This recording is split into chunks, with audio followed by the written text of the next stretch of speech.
My partner betrayed me and stole our startup after funding, but when the stock offering began on Monday, I let karma rewrite his future. The champagne was still fizzing in our glasses when Marcus delivered the knife to my back. "Emily," he said, his voice carrying that smooth, practiced tone he usually reserved for investor pitches, "we need to talk about the future of quantum dynamics. I should have seen it coming. The signs had been there for weeks. The private meetings I wasn't invited to, the sudden changes in development priorities, the way our new investors seemed to look through me during presentations. But I'd been too focused on perfecting our quantum encryption algorithm. The same algorithm I'd spent 3 years developing in my garage before Marcus ever entered the picture. We stood in the empty conference room of our newly leased office space in downtown San Francisco. The city lights twinkled beyond floor-to-ceiling windows that still bore the realtor's fingerprints. The $5 million series of funding had just cleared our account that morning. Everything I dreamed of was finally happening, or so I thought. "The investors have concerns," Marcus continued, swirling his champagne without drinking it. "About leadership structure, about market positioning." He paused, studying my face. "About you." I set my glass down carefully, the subtle tremor in my hand betraying the sudden surge of adrenaline. "What kind of concerns?" I asked. "They feel, and I agree, that we need someone more," he gestured vaguely with his free hand, polished, "someone with real business experience, someone who can talk to Wall Street." "I built this company," I said quietly. "I developed the core technology. I brought in our first clients." Marcus smiled, the kind of smile that never reaches the eyes. "And we're grateful for that, really, but this isn't about code anymore, Emily. This is about scaling, about market presence, about leadership." I knew what was coming next. I'd seen it happen to other female founders. Brilliant women pushed aside once their companies started gaining traction, their technical expertise suddenly deemed less valuable than an MBA and a golf club membership. "The board has voted," Marcus said, pulling out a folder I hadn't noticed before. "We're restructuring the leadership team. You'll be transitioned to a technical advisory role with a generous compensation package." "Advisory role?" I almost laughed. "In my own company?" "That's the thing," he said, his smile widening slightly. "It's not really your company anymore. The new funding agreement diluted your shares significantly. You're a minority stakeholder now." The room seemed to tilt slightly. I grabbed the edge of the conference table to steady myself. "You knew about this," I said. "You planned it." "Business is business, Emily," he replied. "You're brilliant with code, truly, but we need someone who understands how to build a real company." "Someone like me."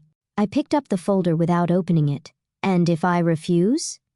"Then you'll be terminated for cause, lose your shares entirely, and face potential legal action for interfering with company operations," he said with a shrug. "The paperwork can go either way. Your choice." I should have screamed, should have thrown the champagne in his face, should have threatened legal action of my own. Instead, I smiled. "Thank you for being direct," I said calmly, tucking the folder under my arm. "I'll review these with my lawyer." Marcus blinked, clearly thrown by my composure. "That's good. Take the weekend to think it over, but we'll need an answer by Monday. The press release is already drafted." I nodded once and walked toward the door. Just before leaving, I turned back. "One question, Marcus. Did you ever actually read my patent applications? The original ones from before we partnered?" He waved dismissively. "The company owns all relevant IP. It was in the partnership agreement." "Right," I said softly. "Of course. Good night, Marcus." The elevator ride to the lobby felt surreal. 3 years of work, of sacrifice, of believing I could change the world with quantum encryption that actually worked at scale, all of it hanging by a thread because I hadn't seen the predator hiding behind the partner. But Marcus had made one crucial mistake. He hadn't just underestimated me, he'd fundamentally misunderstood what I'd built. Outside, the San Francisco night was alive with possibility. I pulled out my phone, not the company iPhone, but my personal device, and dialed a number I'd hoped I'd never need. "Diane, it's Emily. Remember that conversation we had about contingency plans? I think it's time." Diane Wong had been my patent attorney since before quantum dynamics existed. More importantly, she'd been the one who insisted on some very specific language in my original patent filings. "Are you at the office?" she asked, all business. "Just leaving," I replied. "They did it exactly like you predicted." "Come over now," she said. "Bring everything you have, and Emily, don't sign anything." An hour later, I sat in Diane's home office, surrounded by papers and digital files chronicling the evolution of quantum dynamics. 3 years of work spread across her desk like evidence at a crime scene. "The good news," Diane said, examining my partnership agreement with Marcus, "is that they've been sloppy, very sloppy. The IP assignment clause they're relying on only covers developments made after the partnership was formed." I leaned forward. "And the original patents?" She smiled, pulling up a document on her tablet. "They were filed in your name personally 9 months before quantum dynamics existed. They cover the core architecture, the base algorithms, and, most importantly, the quantum key distribution protocol that makes everything else work. So, the company owns the wrapper, the user interface, the marketing materials, but the heart of the technology, that's still yours, completely yours." I sat back, letting this sink in. "Marcus doesn't know." "Oh, it's better than that," Diane said, pulling up another document. "Look at the IPO filing they submitted last week, page 47, section C." I scanned the dense text, then stopped, my heart racing. "They're claiming full ownership of the core technology.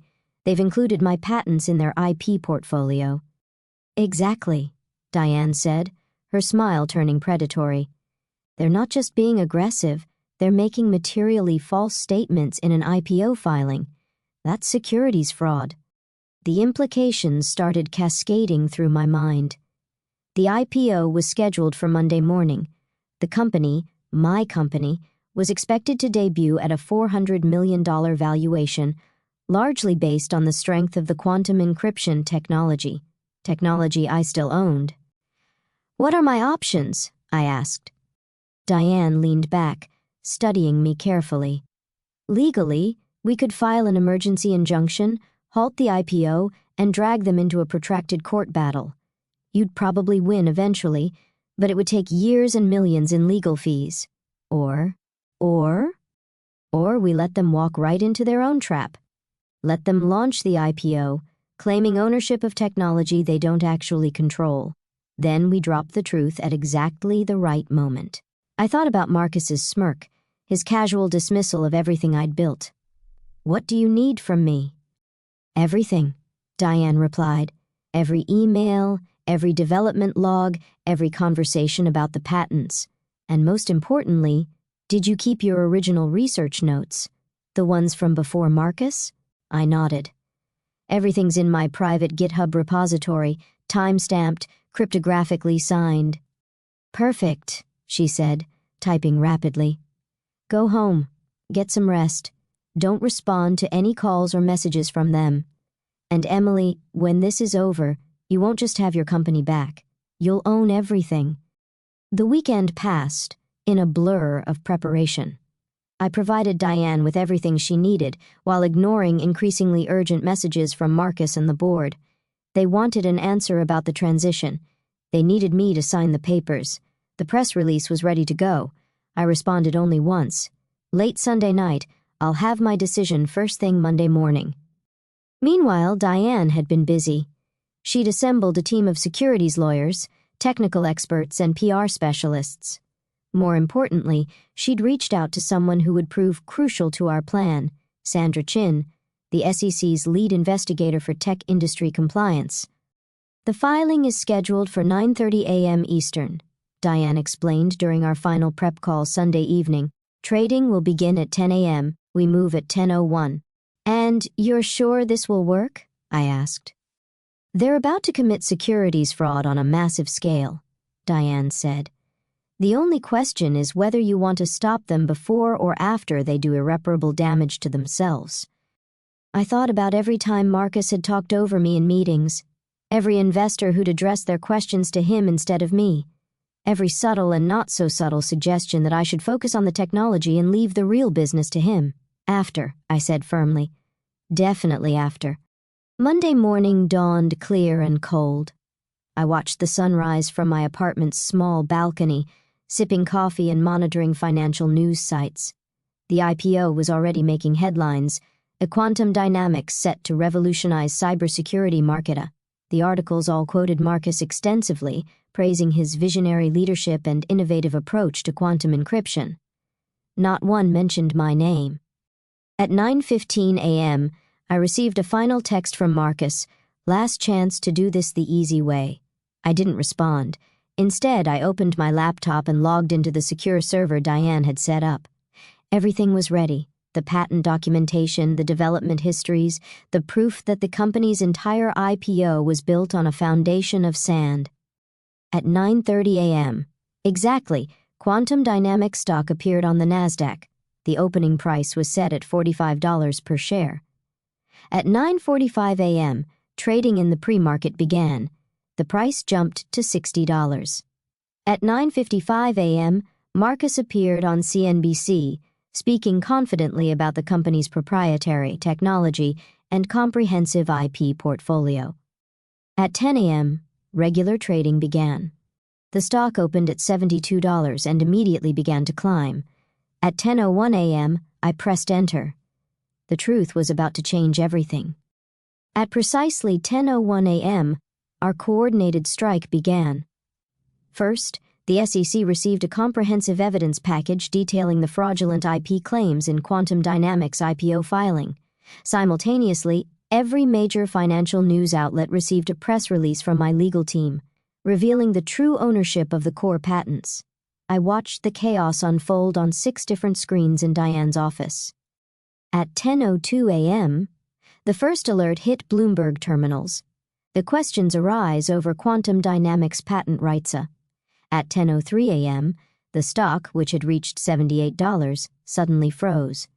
At 10:04 a.m., Marcus, still live on CNBC, visibly flinched as the host received breaking news through his earpiece. "Mr. Kane," the host said, glancing at his tablet, "we're getting reports that your company may not own the core technology behind your encryption system. Care to comment?" The camera caught Marcus's face in perfect clarity as the blood drained from it. We have full ownership of all relevant intellectual property," he stammered. "According to documents we're receiving," the host continued, "the fundamental patents for your quantum encryption technology are personally owned by your co-founder, Emily Sullivan. The patents predate Quantum Dynamics' existence by nearly a year." Marcus's smile became rigid. "There must be some mistake. Our legal team has thoroughly vetted." He was cut off by a new alert flashing across the bottom of the screen. A NASDAQ halts trading of Quantum Dynamics amid patent dispute. Our orchestrated plan continued to unfold. At 10:15 a.m., Sandra Chin from the SEC made a public statement. "We are investigating potentially serious discrepancies in Quantum Dynamics' IPO filing regarding their intellectual property claims. Trading will remain halted, pending a full review." The financial media was in a frenzy. Headlines updated by the minute. A Quantum Dynamics IPO in chaos. A tech startup's opening day derailed by patent dispute. BA co-founder claims ownership of core technology. At 10:30 a.m., our second wave hit. Diane released my complete documentation package to selected journalists. Every email, every development log, every piece of evidence showing that I had developed the technology independently before Marcus ever entered the picture. More importantly, we released proof that Marcus and the board had been explicitly informed of the patent situation months ago, but had chosen to ignore it. "Emily," Diane said, looking up from her phone, "the SEC wants to meet now, and they want Marcus there, too." I straightened my blazer, navy blue, impeccably tailored, chosen specifically for this moment. "Where?" "Their San Francisco office," she replied. 20 minutes. The ride downtown was surreal. Every financial news app on my phone was exploding with updates. Quantum Dynamics stock remained frozen at $78, but trading in related companies was going wild as the market tried to process the implications. Marcus was already at the SEC office when we arrived, along with the company's legal team. He started to speak when he saw me, but our company counsel, his company counsel, grabbed his arm and shook his head sharply. Sandra Chin met us in a large conference room with a view of the bay. She didn't waste time on pleasantries. "Mr. Kane," she said, "your company's IPO filing claims ownership of patents numbered—" She read off a series of numbers I knew by heart. "Is that correct?" Marcus looked at his lawyers, who nodded slightly. "Yes, that's correct." "Ms. Sullivan," Sandra turned to me, "you claim these patents are registered to you personally, is that right?" "Yes," I said clearly. "I filed them 9 months before Quantum Dynamics existed. Before I ever met Mr. Kane." "That's impossible," Marcus interrupted. "The partnership agreement clearly states—" "I have the original patent documents right here," Diane cut in smoothly, sliding papers across the table, along with Emily's complete development history, including GitHub commits dating back 4 years. "Would you like to see them?" The next hour was excruciating for Marcus and his team as they realized just how thoroughly they'd miscalculated. The partnership agreement they'd relied on only covered developments made after the company's formation. My original patents, the ones that made everything else possible, remained firmly in my control. "This is a serious matter," Sandra said finally. "We're looking at potentially criminal securities fraud. The IPO filing materially misrepresented the company's intellectual property assets." Marcus's lawyer cleared his throat. "Perhaps we could discuss a settlement." "Settlement?" I laughed softly. "You tried to steal my life's work. You tried to erase me from my own company. And now you want to settle?" "Emily, be reasonable," Marcus said, his voice taking on that condescending tone I'd grown to hate. "The company needs these patents. We can figure out fair compensation." "Fair?" I stood up slowly. "Was it fair when you diluted my shares without notice? When you tried to force me out of the company I built? When you took my technology and claimed it as your own?" The room fell silent. "Here's what's going to happen," I continued, pulling out a document of my own. "I've prepared a new licensing agreement for the patents. The terms are simple. I regain majority control of Quantum Dynamics. The board resigns. You, Marcus, sell your shares at their original purchase price and step down. In return, I don't press charges for patent infringement or fraud." "That's extortion," he sputtered. "No," Sandra interjected. "Given the evidence of intentional misrepresentation in the IPO filing, Ms. Sullivan is being quite generous. The alternative would likely involve criminal charges." Marcus's lawyers huddled in whispered consultation while we waited. I could see the exact moment they realized they had no choice. The entire IPO was built on technology the company didn't actually own. Without my patents, Quantum Dynamics was worthless. "How long do we have to decide?" one of the lawyers asked. "The market opens again tomorrow," I said simply. "You have until then to accept my terms. After that, I'll license the technology to your competitors instead." As we left the SEC office, reporters had already gathered outside. Someone had leaked news of the emergency meeting. Marcus slipped out a back entrance, but I walked straight through the front door.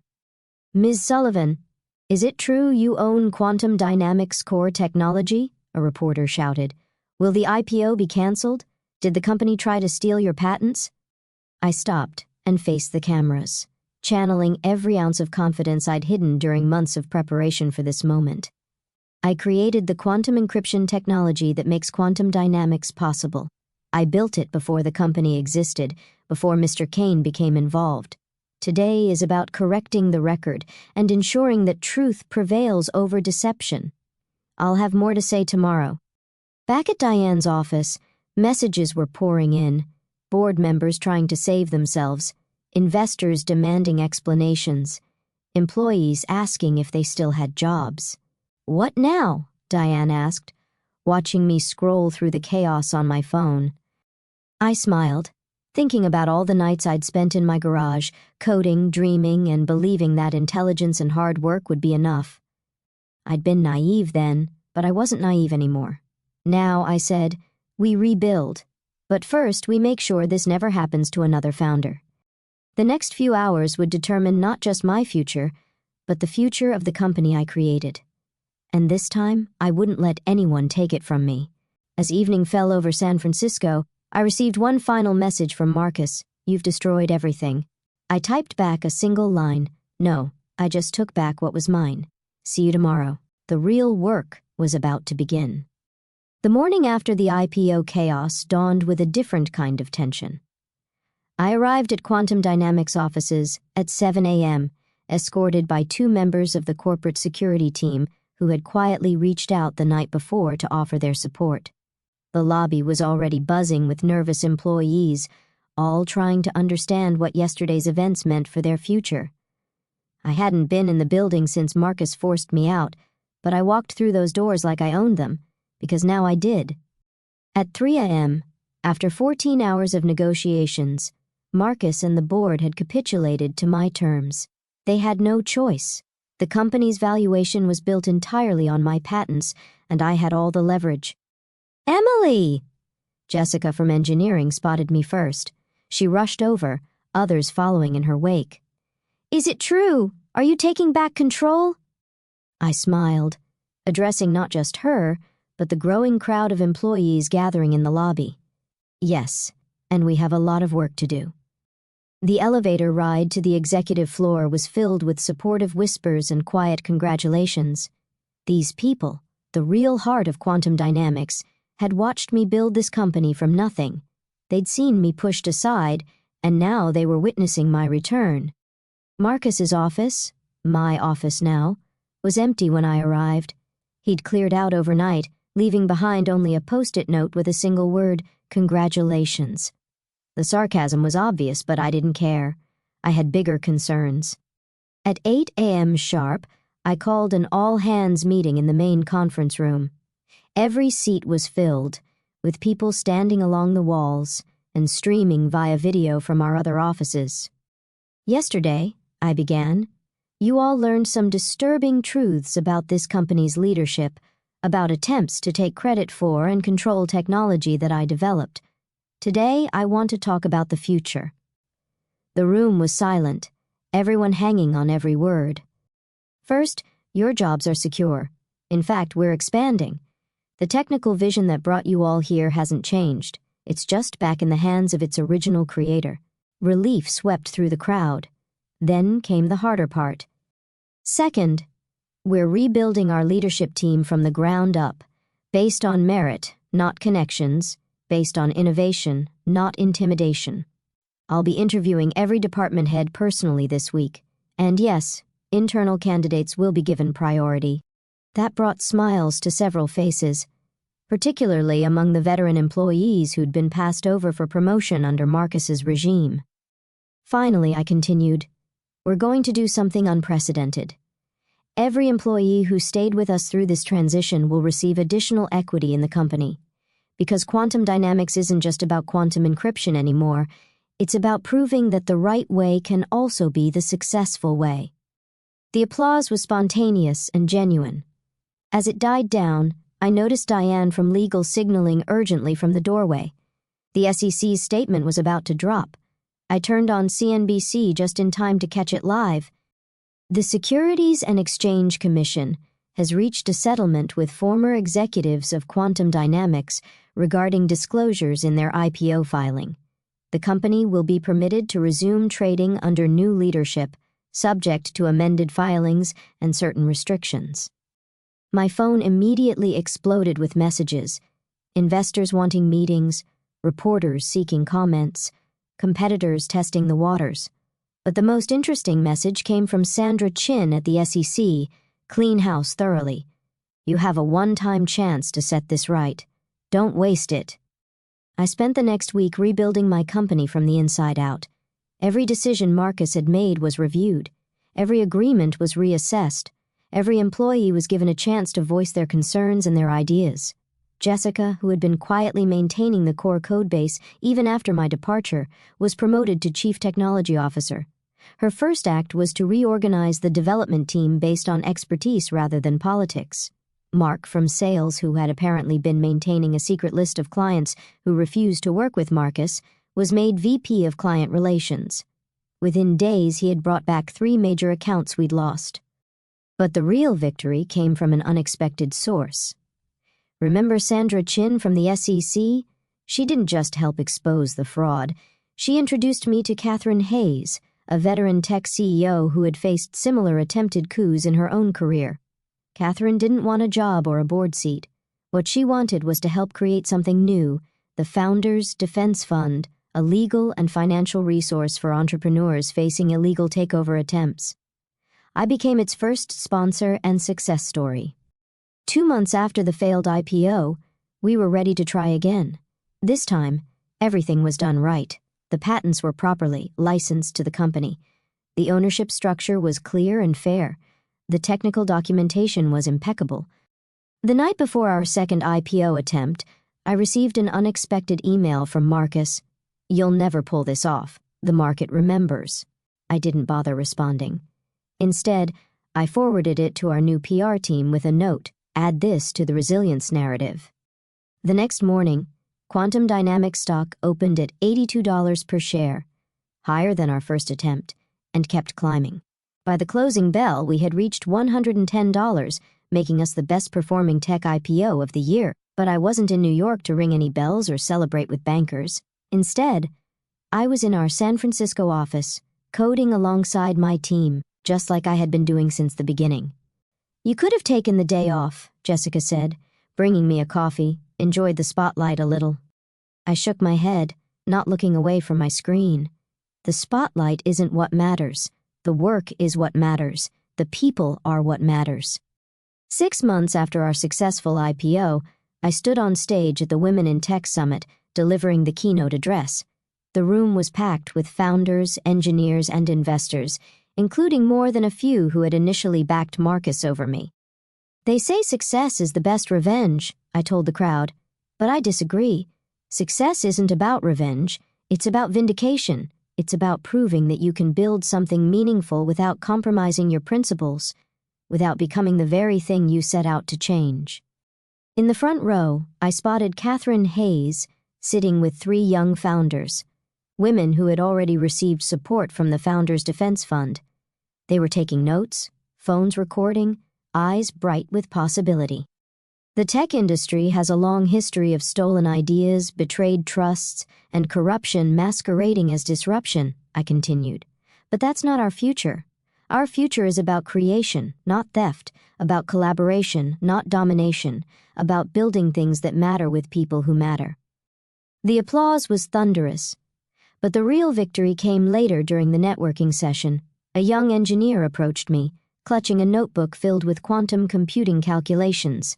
"I have an idea," she said nervously, "but everyone says I need a business person to make it real, that I should focus on the tech and let someone else handle the company."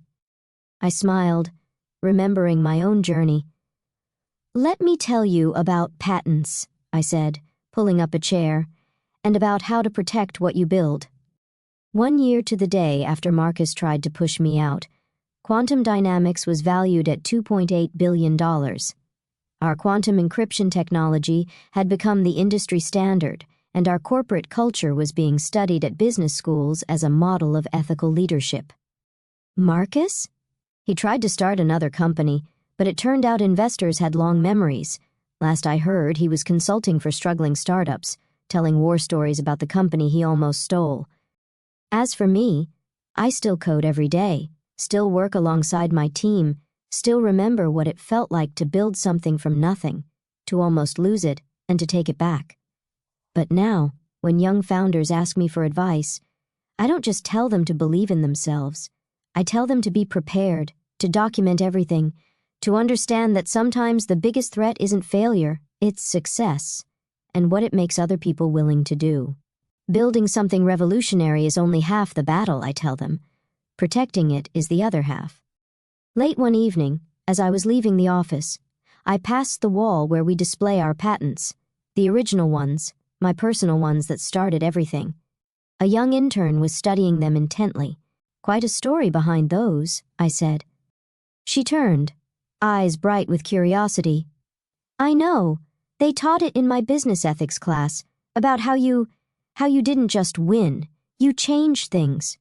I smiled, thinking about the Founders Defense Fund, about the dozens of entrepreneurs we'd already helped, about the countless others who would never face what I faced because the industry had finally started to change. "You know what the real secret is?" I told her. "It's not about winning or losing. It's about building something that matters, protecting it with everything you have, and then using that strength to help others build too." She nodded thoughtfully, then asked the question I'd been expecting. "Weren't you afraid when you pressed that button on IPO day?" "No," I said honestly, because by then I knew something Marcus never understood. True power isn't about control or dominance. It's about creation, about protection, about doing things the right way, even when the wrong way seems easier. I looked out at the San Francisco skyline, at the city that had seen my greatest defeat and my greatest triumph. And sometimes, I added softly, it's about showing the world that the people they try to erase are exactly the ones they should have feared all along. The intern smiled, understanding perfectly, because that's what my story had become, not just a tale of personal vindication, but a blueprint for change. A reminder that sometimes the most powerful thing you can do isn't to fight back. It's to build, to protect, and to keep going.